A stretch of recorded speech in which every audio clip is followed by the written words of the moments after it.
Hello, everyone. One of the struggles with whoops is, for some, is their short flight time because they're really small and they're really light nowadays, and so you can't necessarily fit a battery natively in there that gives you the necessary flight time that you want. Of course, as you add battery weight, there is an offset in performance, whether that's vertical performance or agility or some other aspect I'm just not thinking of here in the moment.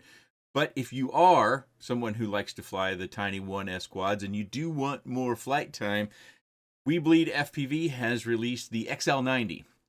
It's a 465 milliamp battery. So we get 165 more milliamps out of our batteries. And as you can see here with the traditional 300 milliamp, it's quite a bit longer. And what I did, I thought people would be interested in the test. So I took two different quads, the Beta FPV Air 65 Race and the Mobula 65 HD Freestyle or Freestyle HD, and I ran them through the house. Not fast, I'm just cruising along. It actually took way more attempts to get some usable footage.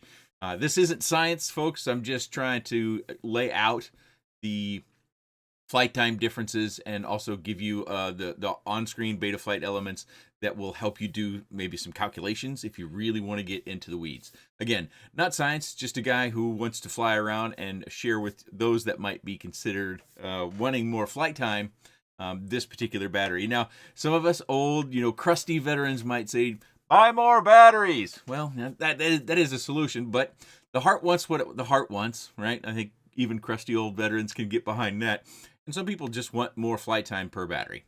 And this is a potential solution. So I am going to weigh the Aerial Outlaws boomstick. Now, for those that aren't familiar, this is the same battery as all the other batteries that are these super flat packs. Our veterans, I'm sure, know this, but if you're newer to FPV when it comes to 1S, there's essentially two styles of batteries. One we refer to as flat or folded cell, which is this one here. And then you have the others that may look very, very similar, but typically come from G&B as one of the few vendors I can think of, or they come with some nondescript vendor to where they just don't perform as well. These are the batteries to have, and they are the same batteries from the same primary source or manufacturer, and all of our favorite shops that carry all the products we want, they put their stickers on it. And in this test, I did use these Aerial Outlaws because they are the 300 milliamp 1S batteries that I have that are the freshest.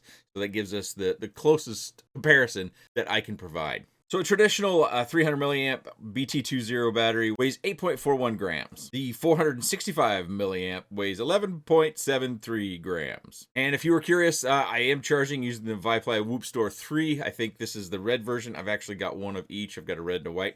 I think the red one might only come from WeBleed. But you might be able to find different colors at different places. In this flight footage, if you look at it real closely, you'll notice that I synced up all the different DVR files. The first frame that the word arm appeared in the OSD. I think it's actually armed that appeared in the OSD. So that's how I lined these up. Again, this isn't high science, folks. So I'm not necessarily following the same path. I'm not necessarily, even Steven across the board. This isn't a control. This is just me flying around. I am trying to keep it slow because I have a natural desire or some sort of internal force that wants me to push the pitch down and the throttle up and get going. But so I'm resisting that. I'm also trying not to crash, but in the top left, you'll see a bump here a little bit later. I did want to show the beginning of this just to show you that things were lined up. It also gives you the opportunity to watch some of the Betaflight statistical information. If you're not able to see it very clearly, the top two frames are the Mobula 6 HD Freestyle. The bottom two frames are the Beta FPV Air 65 Race. Two quads I picked up at random. I thought they would be good test subjects because one is traditional analog and one is HD0, or you might consider it digital or just HD. Of course, we only have one other HD platform that can do 1S at this time. I am getting that question quite a bit. No, DJI cannot do 1S VTX at this time. Now, the 04 that's coming out, it may be a different case, but, we have to see once we are able to get hands on. Also, the camera on the Lux camera on the HD Freestyle, it struggled with some of the lighting. Of course, this is at nighttime. It's completely dark. It gets dark at like 5 o'clock now. So it's dark most of the time, and that's why I did this test inside as well, because it gave me the opportunity to do a bunch of runs. One other detail about the WeBleed 465 milliamp or the XL90 batteries, I did just fly them around each battery. I took 3 batteries out of what I have, and I flew each one around 5 times pre-test. I wasn't, recording really or keeping those files. I was actually sitting in the basement just flying them around, trying to be careful just to get some cycles on it, because I don't know this to be the case, but if there was any sort of change in the battery after some use, I kind of wanted to give myself the ability to kind of ward that off. So it had 5 flights before I started these flights. I can't give you an exact number of the number of flights that the Aerial Outlaws boomsticks have been on, and that's the 300 milliamp battery. But I do have to say that, it's been flown a fair bit before, but they are my freshest packs. We've watched more than 2.5 minutes already, so let's move towards the end where some of the quads we stop flying, or at least we come into landings. Okay, the first one we're going to see land, of course, as you might expect, is the Mobula 6 HD Freestyle in the top left-hand corner on the 300 milliamp battery. So that one lands, and then I kind of wait for it to recover, giving it some time, and you'll see the voltage in the bottom left go up, and then it will start to come down, and then I'll replace the DVR file with text on screen that was the highest recorded disarm voltage and the flight time. So you can have those things to compare if that's all you want to compare. We've had our next one land, and that is the Air 65 race down there in the lower left. It looks like the voltage is right close to 3.5, and that's what I was shooting for, and that's another challenge.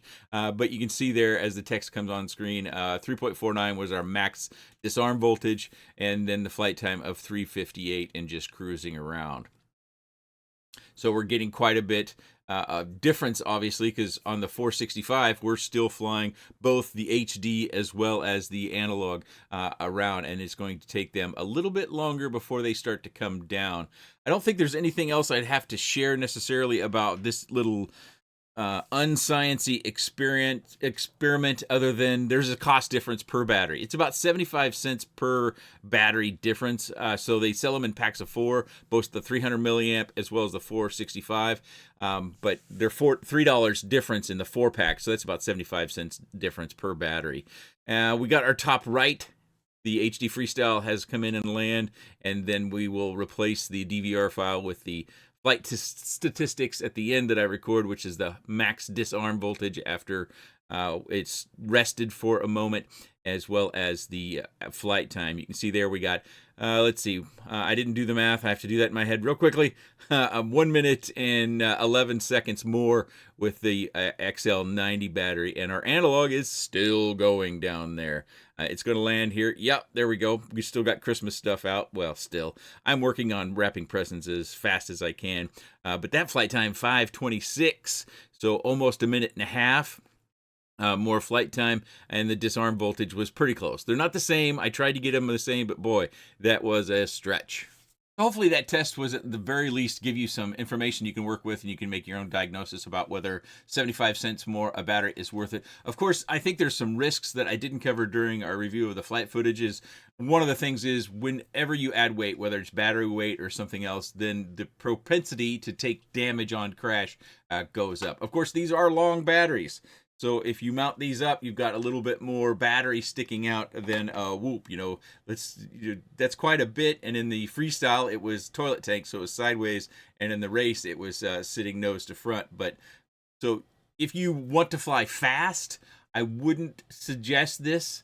I would suggest this more for that flat or exploratory sort of flight. And again, you have to be aware that when you are crashing, you have more weight. So there is a small potential for more damage on impact. And of course, I'll have the link for these down in the video description. If you have any comments, questions, suggestions, or otherwise, please let me know in the comment section below. I appreciate your time. And thanks for watching.